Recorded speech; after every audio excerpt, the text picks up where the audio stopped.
Hi, this is a video on components in an inventory item. So we'll start by going to our product catalog, clicking the quick link here on the home screen. And then I'm going to start by going into my tool set. Open that up. And then I want to point out one thing here before we get to the components tab, and that's the classification of this tool set. So this is currently classified as a no count item. And now if I go to the components tab, you'll notice that we have the option for creating this as an assembly kit, which means that the inventory is maintained only at the component level. So this is helpful when you are creating a single SKU that you're using to put together other SKUs. So for example, a tool set, right? You might have a toolbox and a hammer and an adjustable wrench, etc. in that tool set. So let's go ahead and create an assembly kit for this tool set. We're going to start by clicking on the new button here to add a component. And I'll quickly point out here, we have the option of doing a single component or a component with options. We will get to using component with options later in this video, but for now, let's use the single component. I'm going to go and find my, let's see, I want my toolbox. That would be the first piece of this assembly kit. I'll click OK. You'll see that it defaults the unit of measure to each because that's what I've set up for my toolbox, and I'm just using one toolbox for this tool set. Click OK, and now you'll notice it added that toolbox as a line or a component in this components list. And now you can see that we have the ability to check this as an assembly kit. So we'll leave that on. Let's go ahead and add another item. Let's grab a large claw hammer. Again, we'll just do one hammer. And let's do one more item here. We'll do an, let's see here, let's do a 1/2-inch wrench.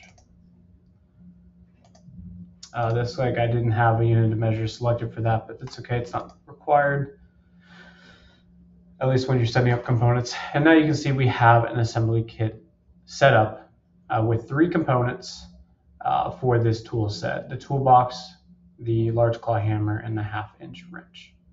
I'll go ahead and click OK on this, and you now have saved that assembly kit as a SKU. Now I want to show what that looks like on an invoice or sales order. So I'll go ahead and create a new one real quick here with the green plus button.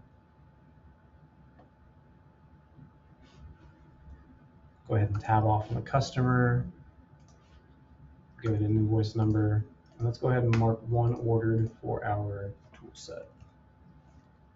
Let's see, is this one? I just wanted to show what that looks like when you add it. You can see that it added the tool set, and then there's this little plus button on the left. If you click on that, it'll expose the 3 components of this assembly kit.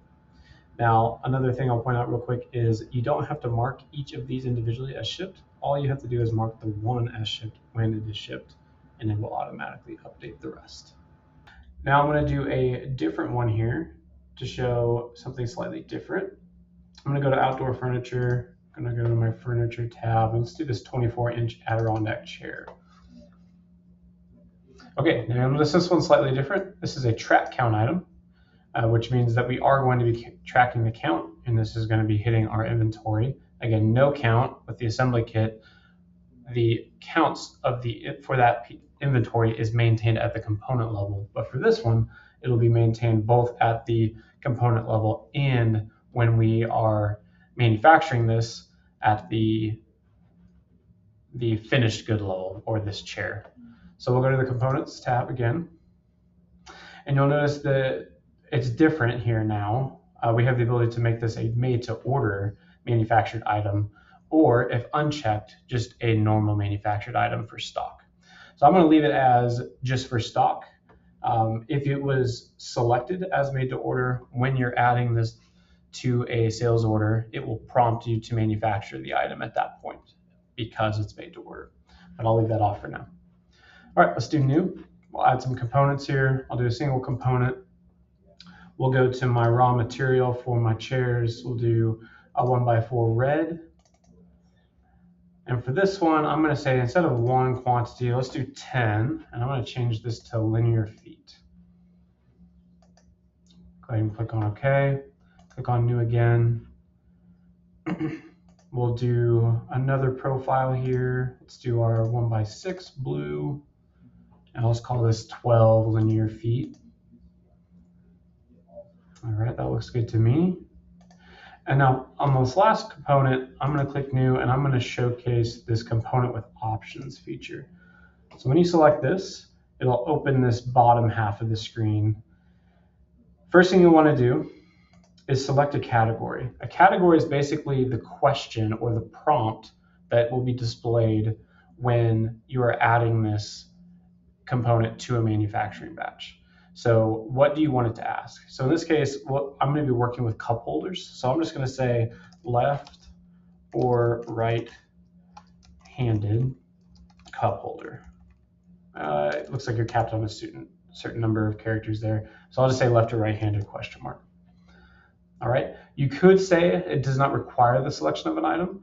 And if that's the case, then whatever we add down here as the optional components aren't required, but I'm going to leave that as required, which means that we will have to set a default option.